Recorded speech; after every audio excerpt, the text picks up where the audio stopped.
Everyone, সবাই কেমন আছো? আশা করছি সবাই ভালো আছো। তো কয়েকদিন ধরে সেরকমভাবে ভিডিও বানানো হয় না, কেননা আমার শরীরটা এতটাই খারাপ ছিল যে কি ভিডিও বানাবো।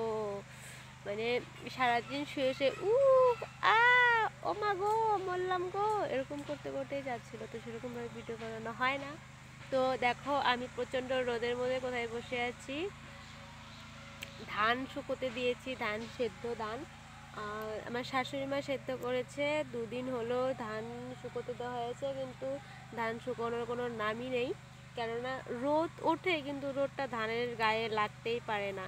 আর এখনকার রোদে বসে থাকাটা এত ভালো, কি মিষ্টি মিষ্টি রোদ, মানে ভীষণ ভালো লাগে বসে থাকতে।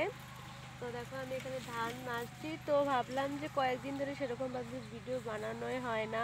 তো আজকে ছোটো মোটো করে একটা ভিডিও বানানো যাক, যেহেতু এমনি এমনি বসেছিলাম, তো সেই জন্য একটা ছোট্ট করে ভিডিও বানাচ্ছি।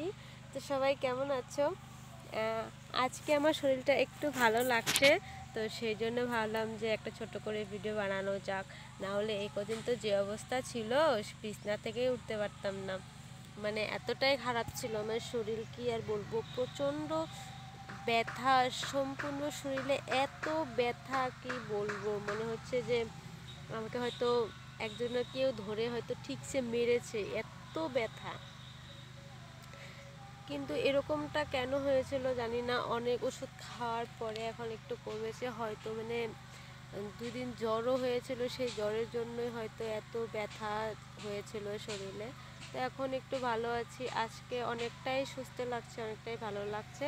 তো দেখো, আমি কত সুন্দর জায়গায় বসে আছি, তোমাদেরকে জায়গাটা দেখাই। হ্যাঁ, তো এখানে দেখো ধান শুকোতে দিয়েছি, আর এদিকে চারপাশে দেখো কি সুন্দর সবুজে ঘেরা মাঠ। এগুলো সব কি বলো ওটাকে, ভুট্টা, মাকই, ভুট্টা, যে যেটা বলো আর কি। তো ওই দিকে আমাদের বাড়ি। তো আমাদের বাড়িতে একদমই রোদ যায় না, সারাটা দিন একদম মানে অন্ধকার হয়ে থাকে, একদম ছাওয়া হয়ে থাকে, একদমই রোদ যায় না। তো সেই জন্য এত দূর ধান নিয়ে এসে ধান শুকোতে দিতে হয়।